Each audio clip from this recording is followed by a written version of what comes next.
The idea is that we're gonna have a very limited period of time, a topic that we're gonna pick from this box, and we're gonna prepare something.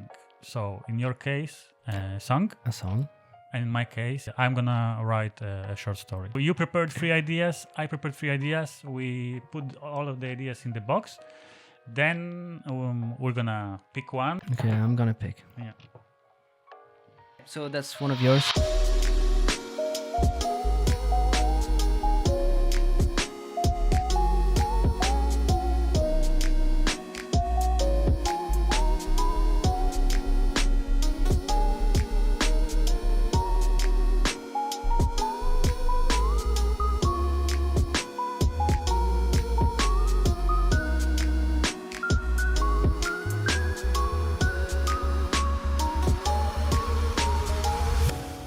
Hello. Hey, Hi. Are you excited? I am very excited. Are you ready? I am ready. Kinda. Stressed? Yeah, stressed. Yeah, Yes. me too. Okay, this is our first episode, so no pressure. So why are we here? Should I answer? Yeah. We're here for several things. I don't remember all of them. I think there's some. We're going to be commenting on the stuff that we've done in the past. Talk about movies, music, stuff like that, and I have be no lazy. idea why we're here. I have no idea. Be lazy So, together, I think. Yeah. So we're gonna be lazy here, or not, maybe not. But so the main idea is to be creative, of course. So that's the main reason of this podcast is to be creative. We're gonna talk about creativity. We're gonna talk about our past works and what creative processes we apply to these works. We're gonna talk about many things related to creativity. I've done some things in my past. You've done some things. You've done some things. Yeah, I've done some pretty bad things. Yeah. Fucked up. Can we swear? Can we swear in this? Yeah, why not? Yeah. Fuck off. Okay. Let's say some things about ourselves. Do you want to start? Yes, I'm going to start. So my artist name is Maxime K. I'm primarily a musician. I've made an album of songs. It's pop rock. It's on Spotify, and also I like movies a lot and music and literature and a lot of things. Very, very lazy, so I spend a lot of time reading and watching films. Yeah, we're gonna talk about procrastination. Also, a lot. I'm reading some stuff right now. Mm-hmm. It's bad. It's bad. I'm reading a book about procrastination. Okay. I was hoping to get some good advices, how to overcome it. From me? No, from that book. No, seriously. I'm at 20% of the book, and right now I'm very well informed about the history of procrastination. Okay. About like the social effects of procrastination. Still no good advice on procrastination. I hope to get some. It's at the end of the book, but you won't finish it, Yeah. probably. Would you call yourself a creative person? I am a creative person. Okay. Very creative. Okay, that's good because I invited you here and then I would be disappointed. My name is Wojtek. I'm a director, I'm a writer, I'm a producer, and I also consider myself a creative person. Although in the past couple of years, I got stuck in one place. But this is the purpose of our podcast, to push ourselves to do more. I have notes about maybe you want to introduce this later, but notes about your film that you showed me. Okay, let's step directly into our works. I can talk about your short film. So you sent me a short film. I'm gonna do the talking. I'm going to introduce it. So that's the short film is called Composition. Mm-hmm. You made it in 2017, I'm guessing. Yeah. And it came out in 2019. No, it came out like the premiere was in 2017. End of 2017, yeah. That was December. Oh, December, yeah. Okay. Yeah.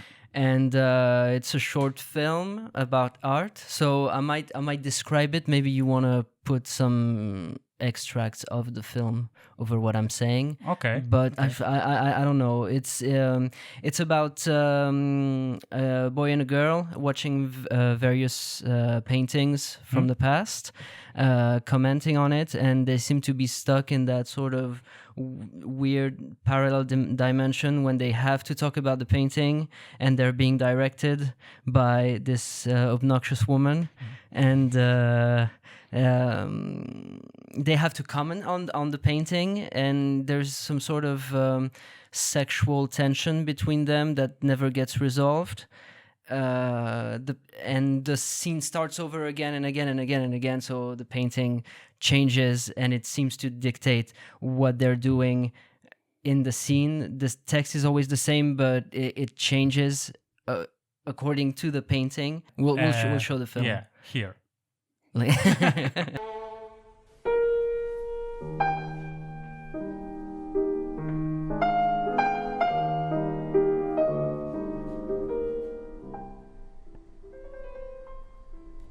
Tu viens souvent ici? Parce que j'ai pas envie que tu t'ennuies, hein. Enfin, genre, beaucoup de gens n'aiment pas vraiment ce genre de choses, tu vois. Non, je suis déjà venue dans ce genre d'endroit. C'est juste que j'ai jamais vraiment réussi à comprendre. Tu pourrais m'en dire plus? Bah ouais, je pourrais, ouais.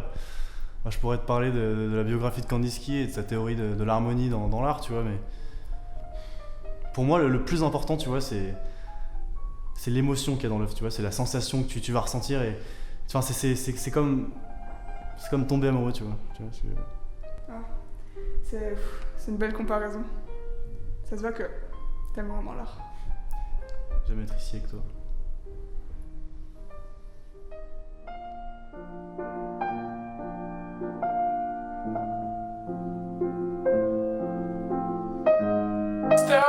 Stop, pitié! Et quoi encore, c'est bon? J'aime pas, ça marche pas. Mais je comprends pas, on a fait tout exactement comme vous nous l'avez demandé. C'est quoi le problème? S'il vous plaît, ne protestez pas, quelque chose ne va pas. Tout est un peu trop prétentieux, je pense. Vous devez être plus naturel. Mais je suis naturel, là. Enfin, je veux dire. On va essayer avec une autre œuvre et une autre musique. Peut-être que cela vous inspirera plus. Allez, on recommence.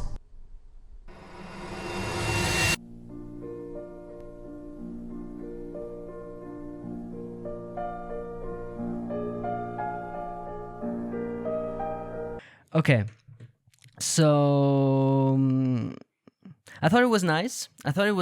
Do you want me to share my thoughts on the film? Yeah. Tell me what did you get from it? It had a good flow. The paintings were nice. I like very much the zooming in on the paintings, the sort of superimposition and the transitions. Did you recognize the last painting? The last painting is David Lynch. Wow, I'm impressed. No, but I looked it up on the internet because it's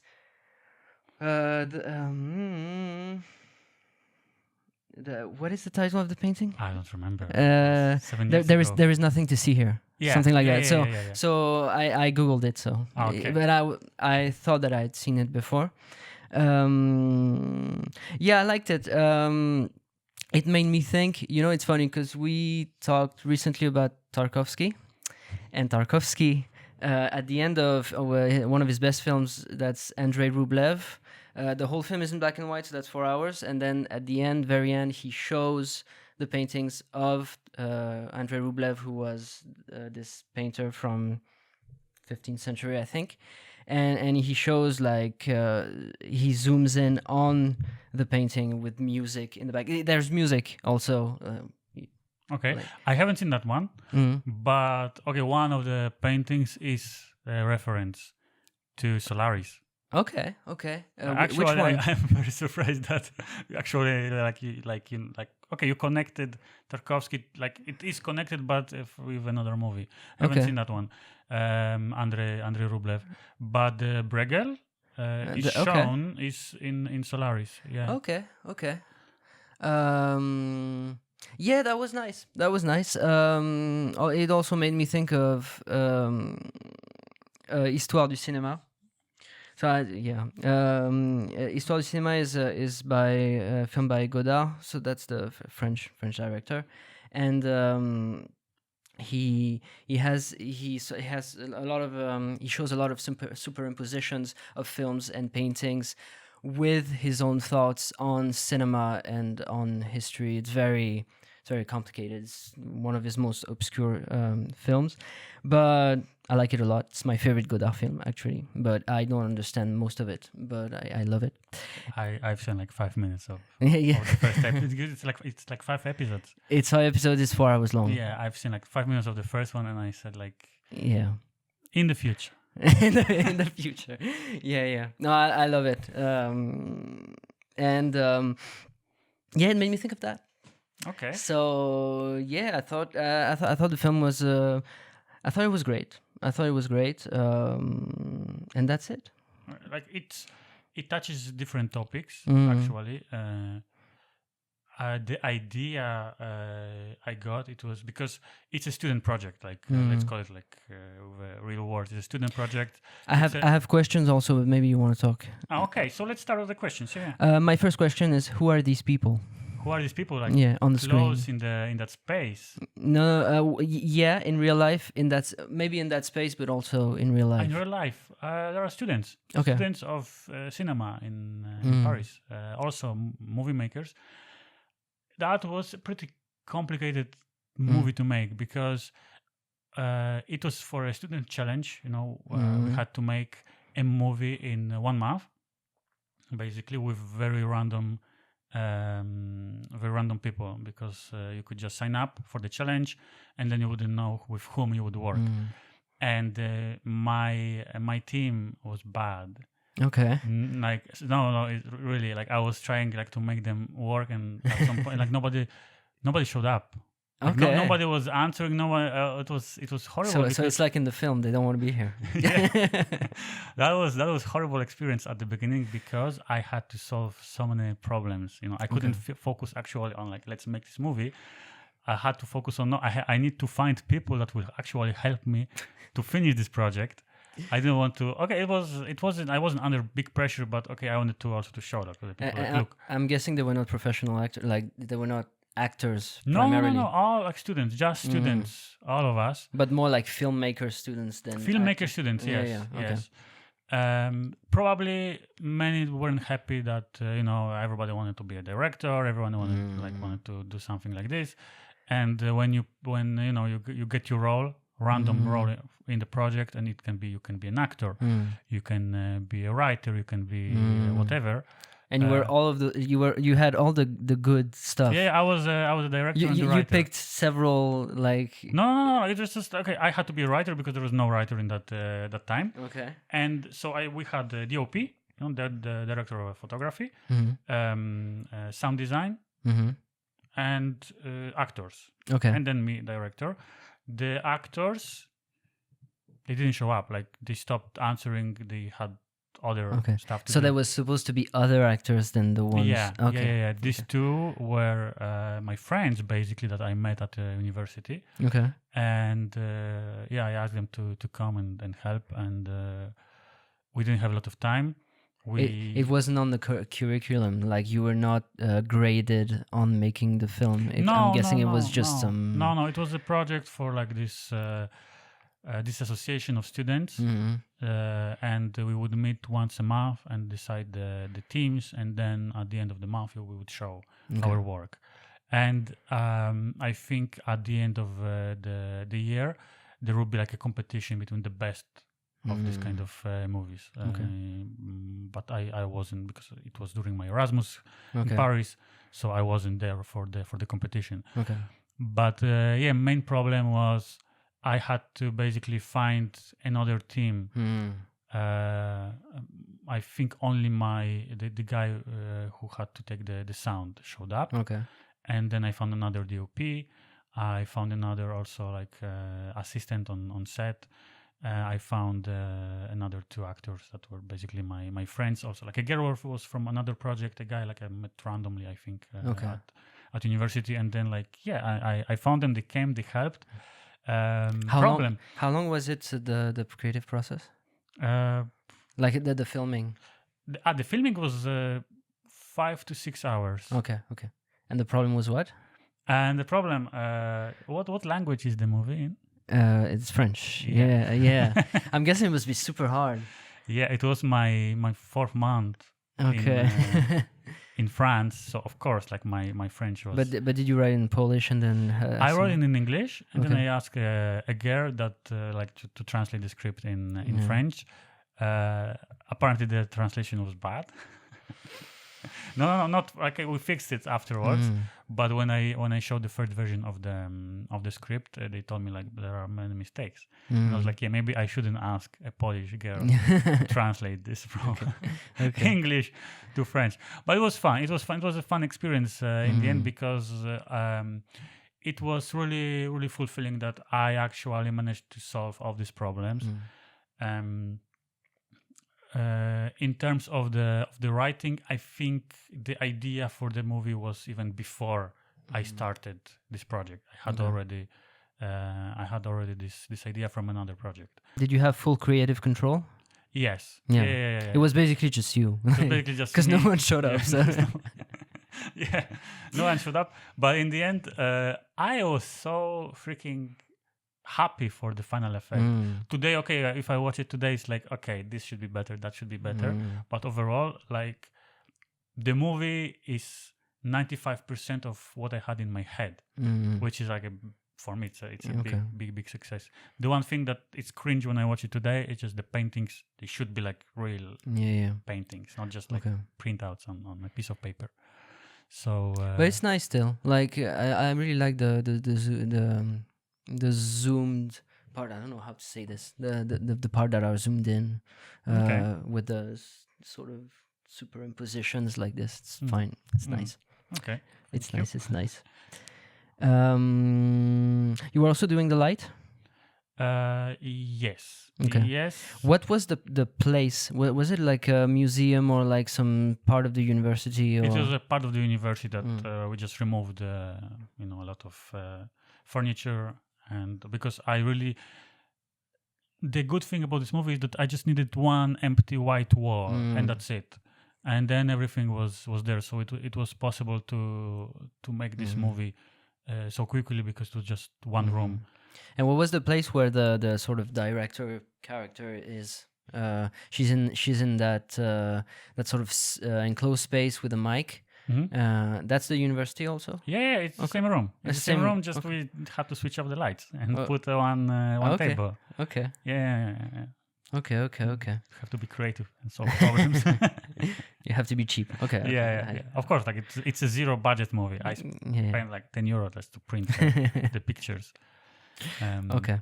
And my DOP that I found was a guy that welcomed me here on my Erasmus. Okay. Yeah, it was my first connection that reached me like in Paris, and now I could reach that person to help me with the movie. A good French guy. A good French guy, yeah, please. Very. He probably doesn't watch it, But yeah, it's his name is Brice, a very, very nice guy. And I remember that he was also the first person I showed the movie. And like you have to understand that it's a student project with many French, like all of them are French, with kind of not the best level of English. Okay. Oh yeah. And I was speaking to them in English mainly. My French was bad, and it was for them. I can imagine how chaotic it was supposed to be, because of course it's a movie, so you don't you don't make all the shots like chronologically. Okay, we have this guy. Okay, so we make this scene, and this scene. Then who's there now? Okay, so we can finally make this. So I imagine for them it was extremely chaotic. Who are the two women at the end? I feel like there is at the end like the. I feel like the two women. No, it's a guy. It's a guy and a girl. The guy looks like a woman. It's me. It's you? It's me. What the fuck? Is it you? It was me, yes. Maybe I'm just focused on the woman because. Yeah, it was. It's you? Yeah. You can't see my face because it was just from behind. I felt like it was just a woman with short hair because you're so slender. I don't know if is it an insult? No. Yes, maybe. No. Okay. Is this podcast misogynistic? I think it is. It was me. But coming back to the story, so for them it was probably very, very chaotic, and I think most of them they thought like this is a crap, or like what we are doing here, like this is going nowhere. And then I remember, so I went to Greece to show him the final effect, and he watched the movie, and he was like, you know what? I'm jealous. Really? Like, I knew that, like you were a good guy, but I know that you are a good director. I was like, I will always remember these words, because I could understand that, like, for them, it's like a Polish guy speaking to them in English, doing some kind of random stuff. We don't understand even the script because, of course, like it's very abstract. What the piece is like. Okay, if you don't understand it, you don't understand it, and that's it. And then that was very, very, very fulfilling when I saw like, okay, someone actually liked it. Someone actually, like enjoyed it. I wish people would tell me this about my album, but they don't care. Yeah, we're gonna get to it. We're gonna get to it. Don't worry. So, what do you think it is about? Like, well, I feel like the pictures are sort of dictating the scene, and they're sort of imprisoned. Okay, what I was talking about Histoire du Cinéma, so I'm gonna get out there because Okay. The thing is, in Histoire du Cinéma, okay, so when you listen to Godard speak, there is always this complex of cinema being inferior to arts that were that had been prior to cinema. So, for instance, novels are better to tell a story than cinema, supposedly. Paintings are better at showing reality than cinema, supposedly. And he always had so Godard, I'm still talking about Godard, he always had this this sort of inferiority complex, because he thought, I'm doing this because I cannot be a novelist or a painter. I just have to push a button and record reality. And there is this idea, this prevalent idea in like French critique, that cinema is easy compared to like this old art, which is completely stupid, because making a film is so hard. I would never do this. It's just like, I would rather write a novel than make a film, honestly. Plus, this discussion comes like since invention of photography. Because at the beginning it was like this. About photography, like photography was it's not an art, you just click, that's it. And that's the same thing with AI. Like the thing with AI, it's a little different, I'm guessing, but a lot of artists are very there's a lot of pushback on AI for a lot of reasons, but it doesn't make me as mad, probably because I know that this debate is just as old as, like, as soon as photography came along, people were like, you're just pushing a button, you're not painting, you're not hurting your hand. And with AI, it's different, because AI is not exactly a tool, because it's doing the work for you. But it personally didn't make me mad. It should make me mad, but it doesn't. It's strange. From my point of view, it doesn't make me mad, because I think I really want to learn how to use it correctly. I can understand some people that are like pissed at the AI, but yeah, like the thing is that we can't do anything about this. It's just progress. So yeah, kind of. Just try to embrace it and to use it in your Anyway, you can make a movie with AI, like from the beginning to the end with whatever, but it's a lot of work. Yeah. It's the same like with another medium. Because also in previous years, I feel like we're being more and more assisted. I know in music, if like, because the technology has advanced so much, I can basically, I it's not like I can do anything, but each and every little note can be just put in place, and everything can be calibrated to an extent that was completely impossible in the 60s and the 70s. Like, and I feel like it's the same with animation and cinema. You can just brush off a lot of things. You can do it. You can make every frame with the AI, can generate whatever. But in order to actually to make one frame, that is like as you want it and to be like as perfect as you want it for your movie, I think it's hours and hours of work, and you need to generate a lot of frames. Yeah, you need to pollute a lot. Yeah. Going back to your film, so yeah, that's what I was thinking. It's what it made me think about, this idea that the painting sort of dictates the scene, and the scene is always frustrated, and it never ends. It made me think of that. This is why, like, your movie has made me rewatch Histoire du Cinéma, because it made me think of that. Okay. And yeah, I thought it was interesting. What I would do to expand the film, because it made me think, and it also made me think of Decalogue for some reason, by Kieślowski. Yes. Because I thought, if you wanted to make a feature-length film with this, you get rid of the director character. You have the couple, and each scene is dictated by the painting, but it's like an actual scene. It's, for instance, you have the Bruegel, and so what is it about? Because the Polish director Kieślowski, I never get it right. Kieślowski, for instance, in Blue, White, and Red, he had a theme for each film. So it was Liberté, Égalité, Fraternité. So, for instance, but French colors. The French colors of the French flag. So that's and the French motto, and so Liberté is freedom.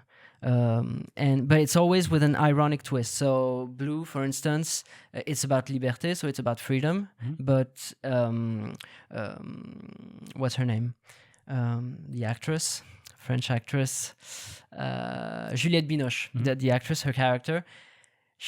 What happens in the film, at the very beginning of the film, is that her husband and her daughter they die, so she's free, and there's always this ironic twist. And I was thinking you could do that with paintings.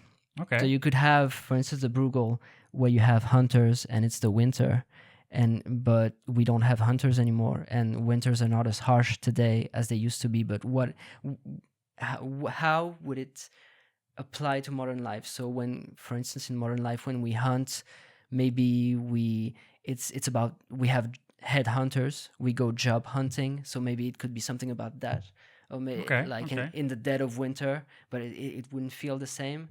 And the sort of the painting would sort of dictate what the scene would be about between these two people, and it would be that silent presence. This is why I would get rid of the director character, because I feel like the painting could have this ominous presence in the scene, and kind of got me thinking. Yeah. Okay, no, that's a cool thing.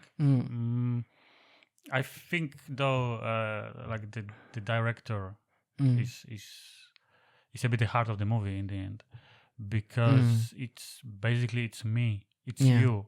Like the idea for the movie started from another challenge I was doing. So basically, like a month or 2 months before, I was in another team. Okay. You know? Did they show up? Yeah, they showed up. Yeah, Okay. yeah. But I was an actor in that project. So I remember that my colleagues, they wrote a hell of a script, like very nice script, very complicated though. And also I forgot to mention that every team has also like a sort of a coordinator, you know, that they should follow and they should listen to, that they approve your script. My coordinator, the guy who was supposed, you know, like to check if everything is going well, he texted me once. And then he never answered to my questions. Okay. But for that project, they sent the script to the lady that was supposed, you know, like to coordinate the whole thing. And she said no. Okay. No, we were so excited for that script, and she's like, no, it's too complex. You have to do something else. What was the script? I don't remember. It was in French. No? Okay. And so she said no. And when they told me about this, I was like, what the fuck, you know, like, so there is this lady that we've never seen. I remember her name. I won't say her name, but she said no. We've never seen her, and now you have to start over again. Mm. Can you connect it? Yeah, you know? yeah. So the same, like this is the whole idea. You have the lady Mm. that dictates you, like, okay, this is good, this is not good. Yeah. Okay. And- okay. So that got you inspired. Yeah. And I Okay. remember I talked to Jose, another that was the director of that movie. No, it's a cool idea for a movie, and he said, like, you know what, you should do this movie. Okay. And then I kept this idea for another project. And okay, I'm gonna do it. And you did it right after, or like? I think it's like 1 or 2 months Okay, later after that okay. happened. It was like a very fresh idea, and also like I'm also into art, so it was easy to connect something. And It was and- clever to make it very simple. Like it was like it works, but it's not overcomplicated. Because a lot of aspiring directors, because I used to make movies like about 10 that was 10 years ago. Back in 2015, I actually made a movie, a short movie. Was not very good, but and I saw a lot of like young aspiring directors. Everybody wants to be Spielberg, basically, and they make it way too complex, and they don't have the money. And So let's go to your work. So you sent me a song. I listened to it twice a couple of days ago, and then I listened to it yesterday, and today I actually woke up and I had the melody in my head. Like, I'll give you green. It hit me, Like, so, okay. So I think there is a possibility to put it in the radio. Like, you should consider it. Yeah, I should. Um, If radio was still a thing. yeah. Okay, let's talk about you. So I know you for like 1 year, 1 year and a half, plus minus, right now. And I remember that I was pretty shocked when you told me that you're doing music, because in my head, like, you were always like the guy that you like talking about cinema. Yeah. And I was really surprised about the thing. I listened to your album right away. You told me, I liked it. I think it's pretty cool. The problem is that I don't know shit About music. Like, it's not my cup of tea at all. But as like a usual person that sometimes listen to some music or whatever, it was a pleasant thing to listen to. So this is one thing from my side. But I'm not an expert, maybe someone will come here like, no, look, he copied everything from this or that guy, like, but from my simple point of view, it's a great piece of work, for sure. Thank you. Then, okay, you sent me one specific song. So why that song? Why that song? It's my favorite. It's my favorite thing I've ever done in the world, actually. This song, I really like it. I think it's pretty original. I think it's the most original thing I've ever done. It was supposed to be, in the beginning, it was supposed to be kind of avant-garde. So there was supposed to be the verse, and there is this sort of big cinematic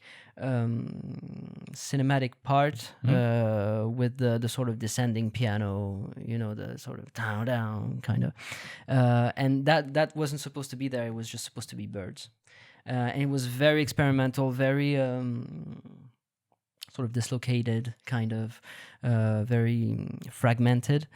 And after a while, I thought, no, I need to make a proper song. Maybe I could have this sort of little descending piano in the back. So it was supposed to be way in the back. And then after a while, I just put it forward and forward and forward. And then I added the drums. And then it built as a proper song. And after a while, I was like, wow, this is actually the best thing I've done. How long did it take you to make it? So my process... Maybe I should talk about my life. Should I talk about my life? Hey, of course. I'm going to talk about my life. We're here to talk about that. So I spent 4 years in the country. I was in Brittany, taking care of my grandmother. I took care of her the first year, and then she passed away from COVID. And then the next 3 years, I was making music. So how I would split my time, I was a freelancer. I was a copywriter. So the first week of the month, I would make a song, or like music, and then the next 3 weeks, I would work on my company, just write, basically, do the copywriting thing. So I don't know if I like. You ask me how long it took me to make the song. I don't know Like this specific song. this specific song, but in terms of number of months or number of weeks, because 1 week is 1 month basically. So I would. It's either 4 weeks or 4 months, basically. I don't know if you get my drift. No. Because it's just I just work 1 week per month. Okay. So it would be. Okay. So, like if you put it all together, it's like 4 weeks, something like that. okay, 4 weeks, but Split on for 4 4 months. months. Yeah, Just to make that one song. Yeah. It was because I need to think. Yeah, I need to think a lot about like how to do it.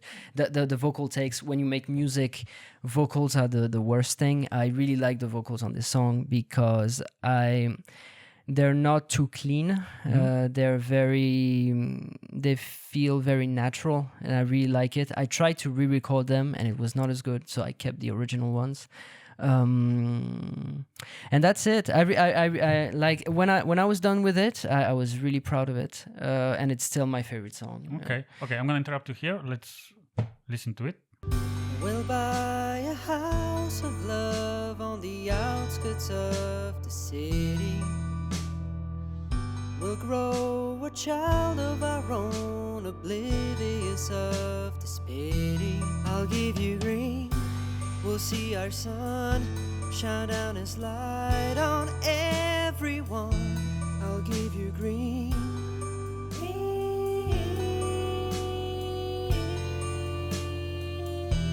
I'll give you green.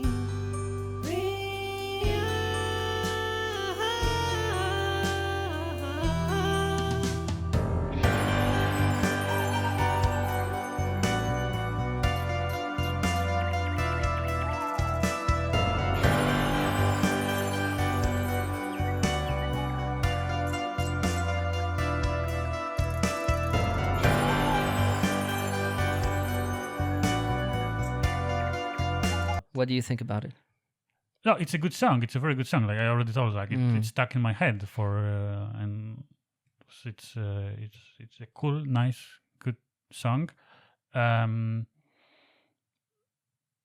If you want to talk about what I understood from the lyrics, for example, okay, I can give you my answer, but I'm also like my interpretation here probably. What is your interpretation? Tell me. Oh, it's okay. So it's about you, of course. That is, I assume it's after the breakup. I assume the lady is already seeing another guy, and you are like reflecting on this in terms of you regret it.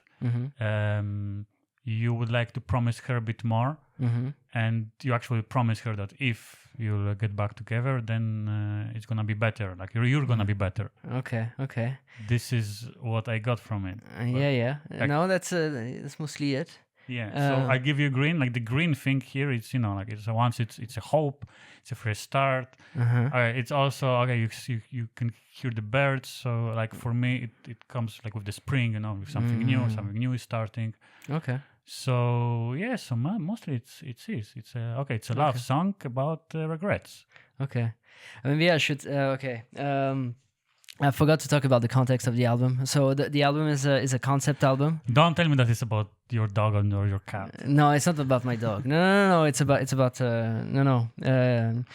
It's about my ex-girlfriend and other people. But the album basically, so it tells a story. The beginning, you have, so it's me basically, and I'm frustrated because my life is not where I want it to be. Blah blah blah. Then you have the breakup. It's also about misogyny. So there are some sexist lyrics which should be placed back in the context of the album. And so because of the sexism, the breakup becomes really bad.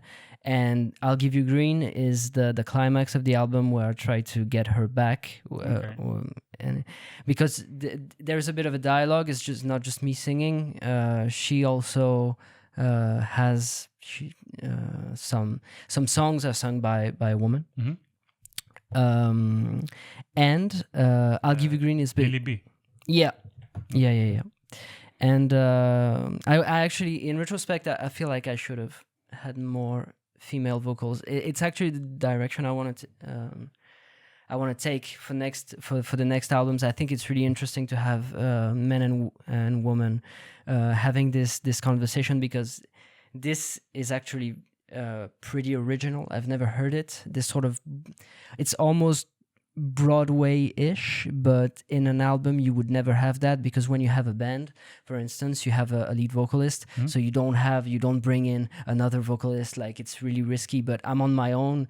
I don't have like a lot of pressure. I'm independent, so I can do whatever I want. And I basically wanted to make music more cinematic.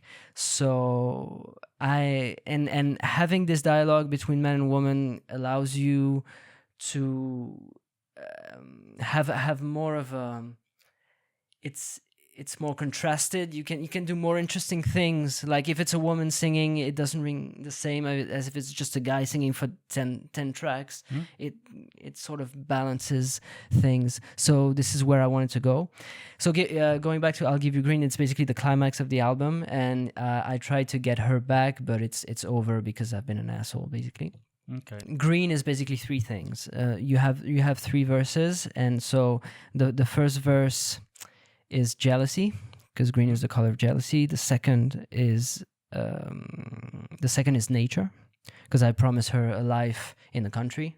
Okay. And the third one is money, and with the line, "My money grows on trees. Make sure every leaf is spent." But this idea that she doesn't need money, she needs just happiness, and I'm just going to give her happiness. But at the end of the day, it's important to understand that the character is basically an asshole from beginning to end. So it's a bit of a character, it's not really me. Okay. And through some of the lyrics, you can tell that he's not really going to change. For instance, the last line is, "There will be no pain or abuse," which suggests that there will be pain and abuse. Okay. So, Okay. What an asshole. yeah, he's an asshole. Okay. So, questions. Questions. So what is golden age for you? The golden age is the concept of the album. So the album is called the Golden Age. In the beginning, I wanted to make an album. This album came about very organically.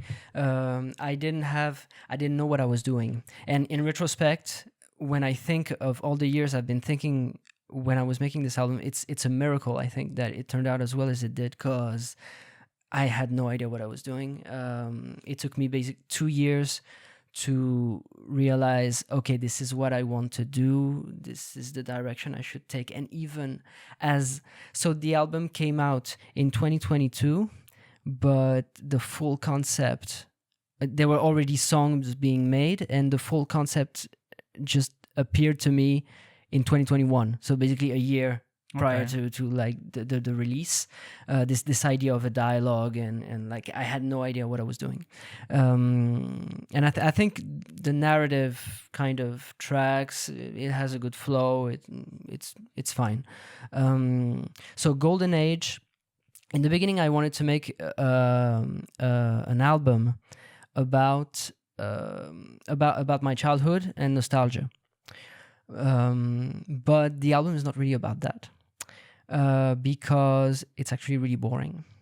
I wanted to make an album about happy days, except I don't know how to write happy songs. I don't know how to write about happiness. I never could. You always write about the things that don't like.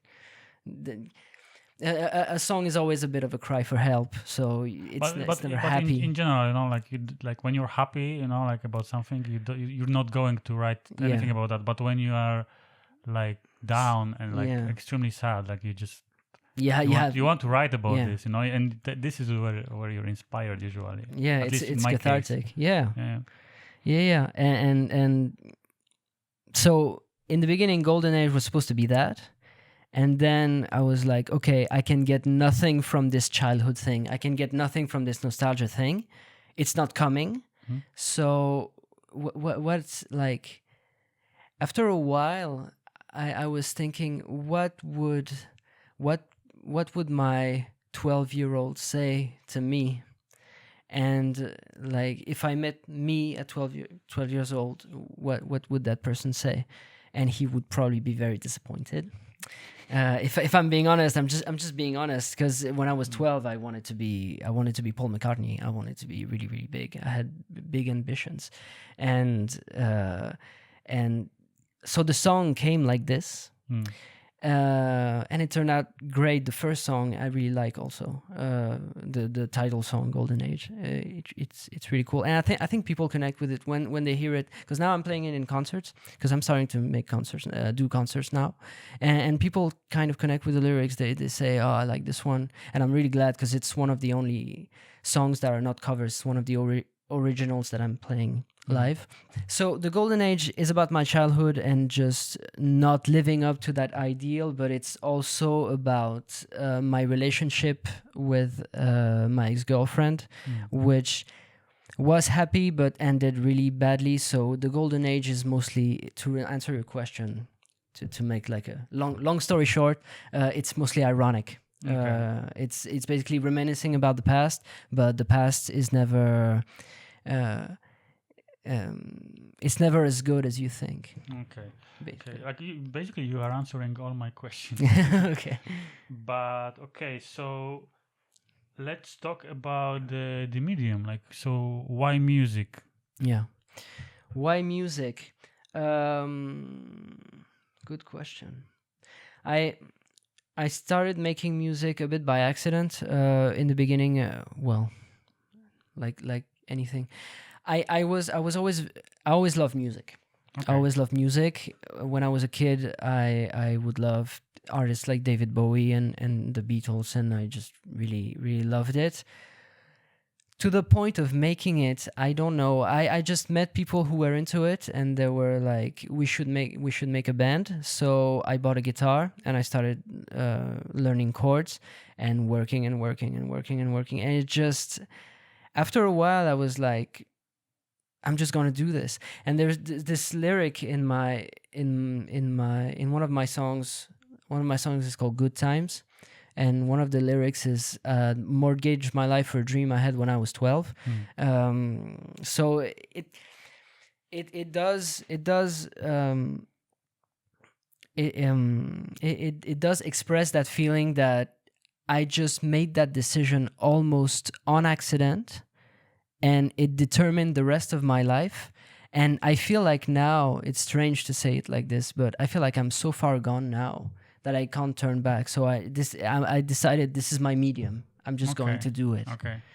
But in a lot of ways, because the albums are so cinematic, they're almost like novels, or they're almost like films. So sometimes I think maybe I picked the wrong thing and I'm just keep on doing it. But because I picked the wrong thing, I'm going to bring stuff from other art forms, which makes the album more original. So you don't know, because you don't listen to a lot of music, but it's true that if I could compliment myself for a minute, I would say that the album is pretty original. There are a lot of things that are pretty original on the album, in terms of like the sounds and stuff, like bringing in sounds, bringing in other voices, having this sort of complete creative control, like you making the album almost like a novel. It's not common, and also the fact that the sounds and the music is also telling a story. It's very cinematic. This is not all that common. It's very experimental, and I can do this also because I'm an indie artist, so I can do whatever I want. I have as much time as I want. I have, with the tools that we have nowadays with Logic and everything, I have as much creative control as I want. And also because I don't want to get viral. I don't give a shit. I don't want to make TikToks and stuff like that, although I do make TikToks, but like I don't want my music to be this thing that's going to trend. I don't care. I just want to make the best album possible. It's exciting.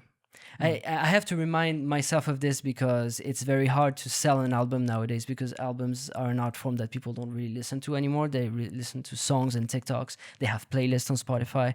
People don't really have time for albums anymore. But because because nobody cares, basically, I have this freedom, and this is, when I do it, it's very motivating, because I think I can do whatever I want, and do the best thing that I want. And I can do and go as far as I can. For instance, putting sounds in songs. It's not all that common. The Beatles used to do it, but now we don't do it anymore, because the recording studios, the labels would be like, "What the fuck? You can't do this. You have to do something that's going to trend."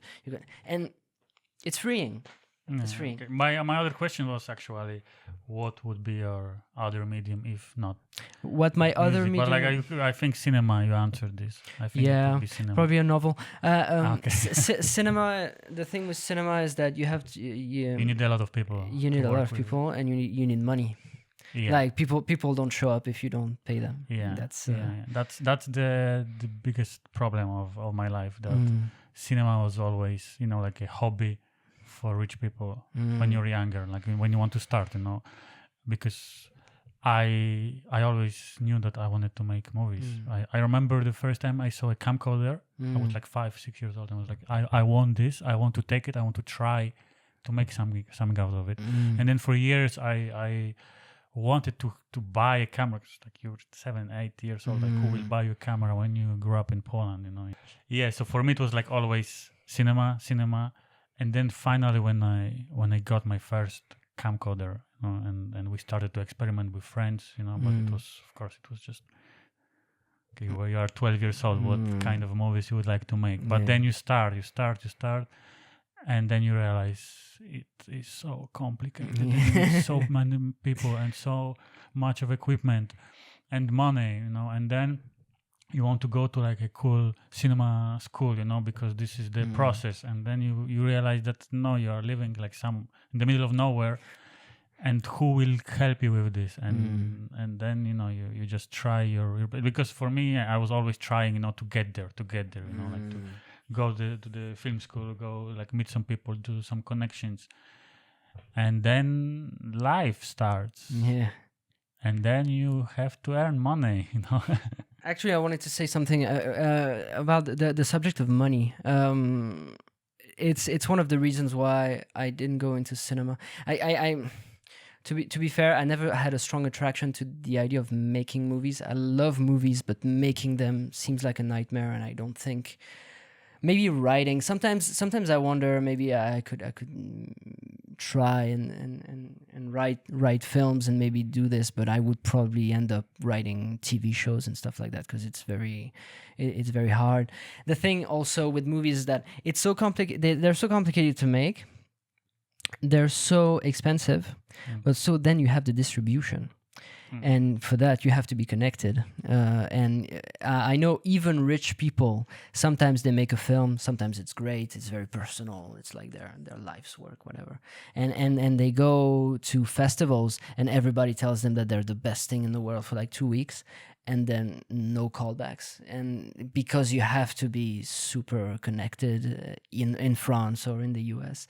So it always seemed like a nightmare to me, if I'm being honest. And I always, this is why I always stuck to music, because I can do it on my own. But nowadays I'm thinking I should maybe collaborate with musicians, but I don't have to. This is why it's less stressful and I can do it more. But also the distribution is a nightmare, because nowadays anybody can make music, anybody can distribute music, they can all put their music on TikTok and whatever. And basically it's just the albums that get listened to are Billie Eilish, because she's very connected. She's part of like that huge industry, and she's great. And she's great. And she's I love great. her. Yeah. Of course, I love Billie Eilish. But it's also about like your aspirations.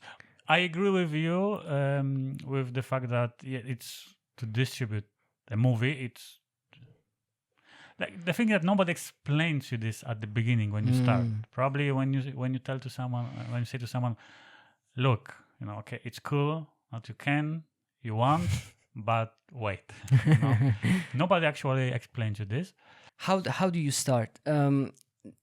the thing is, I've always wanted to make an album, and I've always wanted to make the best album possible. When I was a kid, I wanted to make Sgt. Pepper. So Sgt. Pepper is supposedly the greatest album of all time. It's a Beatles album, and there is this tradition of saying Sgt. Pepper is the greatest album of all time, even though now people are saying it's not that good, whatever.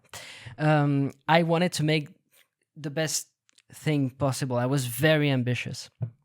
And I've had this dream for years. So even when I'm not working, even when I'm not starting, I think about it. I think about it all the time, basically. I have made actually another album before the Golden Age, back in 2013, which was not as good. It's called the Black Snail Sessions. It was an acoustic album with hip-hop beats. And it was not very good. It was not very good, but I wanted to make it. I was so motivated that I just made it. In terms of like practical, how do you start? I think the most important thing, I think a lot of people say this, but is to have a routine. The thing is very different between you and me, because making films, you have to call people and they have to show up. Yeah. I just have to move my butt, basically. Yeah. I just sit, pick that guitar and just do it. So for me, nobody. The thing with me is that nobody's waiting on me. Nobody's waiting for me to release the album. Nobody's like, hey, you told me you would show up. So it's another kind of difficulty. So the way I see it, the most important thing is routine. What I used to do when I was in university is that I would work 1 day a week. So I remember that was Thursday, and on Thursday, no classes, no homework, just music. It was very difficult because I'll tell you why it was very difficult. Years later, I decided to have the week system. So the first week of the month, I would work on the album, and then the next 3 weeks, I would do the copywriting. Okay. That was much more effective because the first day, I don't do shit. On Monday, basically, I have to get my head back into the project or start to write a new song, and I'm just helpless. I don't know what I'm doing. The most difficult is when I have to go back into a project that I stopped for 3 weeks, and then I have to go back into the project, and I think it's terrible. Like my first thought is this is okay. Badly mixed. This song is terrible. My God, what am I doing? So Monday is not very happy. It's not a happy day. Tuesday is better. Okay. Okay, I can work with that. Yeah. Tuesday is Tuesday, Wednesday, Thursday. Best time. Not best song ever, but like a lot of work is being done. Like I'm moving my ass basically, and then Friday I get tired. I don't like I go back into that uncertainty. I don't know what I'm doing. I start making mistakes, and basically I have a long weekend. So that's but Monday is important. Like actually Monday is the most important day because you have to have, in the way I work, you have to have this day where you're like, this is shit. This is terrible. Mm-hmm. I need to give up. You need that. It's therapeutic. This is why when I only had 1 day a week where I would work, it would be terrible because I had to force myself to work even though I didn't want to, and I thought the song was shit, and just push myself, and I would do worse. It was really difficult, and a lot of songs that I did during my university years I had to redo in the country because they were not as good. I had to remake them. Penelope's like that. A lot of the vocals I had to redo also, and that's my process. Okay, I think we covered the part about our work. Okay. So we're gonna pick a topic for our future, very soon work that we're gonna do for the next episode. The idea is that we're gonna have a very limited period of time, a topic, that we're gonna pick from this box, and we're gonna prepare something.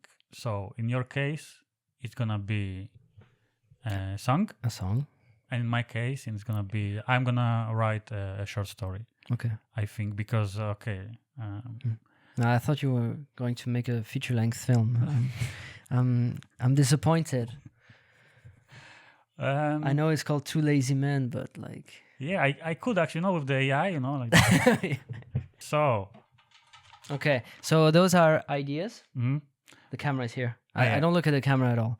Me neither. So so you prepared 3 ideas. I prepared 3 ideas. We put all of the ideas in the box.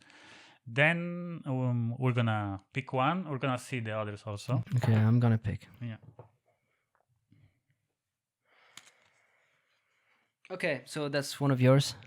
Apocalypse, but it's too late. Oh. Okay. Interesting. You know, that's funny because my next album, I think, is going to be about the apocalypse. Okay. So you have the advantage here, and you already have some ideas. Yeah, but like, no, I haven't. Yeah, maybe. Okay. Yeah. So, apocalypse, but it's too late. You can have different approaches here. So it can be very literal, like the end of the world, whatever. It can be something very personal, It can be about. We don't have to actually follow like the literal part of of the film. That's what I thought also. Like to try and make it as open as possible. It's just a guide basically. Like, it's just a starting point. Okay. Yeah. And then we can discuss. Like, did you already did you actually follow this? And then we can challenge ourselves. Like, you're bullshitting me here. So Okay. apocalypse, but it's too late. Okay, apocalypse, but it's too late. Okay, let's check what did we miss. Okay, I'll pick one. This is basically what we won't do, but maybe you can do. Yeah, maybe you can do it. Yeah, suicide. Okay, We talked about suicide when we were planning it. When we were planning just it. like one of the examples. That okay, let's try. Yeah, and because I have no ideas, I picked the one we already picked. Okay. Very dark. Very dark. Yeah, I don't know if I had an idea maybe for that one, but okay. we didn't pick it. Water. Yeah, I have very shitty ideas. Yeah, That's, it's like that's no, but I wanted them to be as open as possible so that. For me, it was like, let's pick something that you can. Okay, because they are open. Mine are also open, but let's wonder about something. Like. Yeah. So let's okay. I'm not gonna talk about water. Pick one of mine. My goal is to hurt you. Wow. You see? Have better ideas than me. Yeah. Okay. And the last one? Last one. A new Titanic. Okay, so yeah. Who's creative? Water. Talk about water. Water is very open. Yeah, very open. Yeah, it's plus we're in Paris. It's rainy every day. Yeah, water. the Seine. Yeah, you could. Yeah. I unlocked another memory. So basically, okay, you know that a couple of years ago, I had my web series, and then we couldn't, end the project. The final episode that's in Italy. Okay. Exactly, and we couldn't finish the series, so we decided to make another episode, but it would be something else. So we recorded a mockumentary about why we didn't finish the series, and then after that, I had another idea about how to conclude the whole project, and basically it was supposed to be about me coming back to Italy, to end finally this web series project. And the idea was the final scene would be that I'm back, everybody's happy, there's like a big welcome party, I come to this small community of friends that, Wojtek is back, let's celebrate. And it will be like the last scene, like the camera is going up and up, to the sky and then to the space, and then you see this very big, meteor, going towards the planet, Okay. It's too late, It's too late. It's too late. So why were you? Would you have the budget to do that though? For the last shot, yeah. I think I know James Cameron. I think, like, seriously, I think with today's tools and a bit of time, everyone can do like a small special effect on your computer. I know it's like, come on, like I was 12 when I made my first lightsabers duels. Okay. So I want to see that. Cringe. You should see that. Well, actually, we should make the next episode about that instead of what we're doing. The first lightsaber. The first lightsaber. Yeah, okay. yeah. Okay, we can do it for the next. I'm kidding. Our first lightsabers. I think it would be cute. I think I could like maybe we could do that like the early stuff that's not very good. Like plenty. yeah. Oh. Yeah. But it could be the first stuff that is not. It's bad, but how to make it better today. Yeah, we could do that. One of the challenges I have for our future episode is pick a bad movie, and make it better. Yeah. I would love that. I think we covered everything. So see you in another episode. Yeah. And stay creative.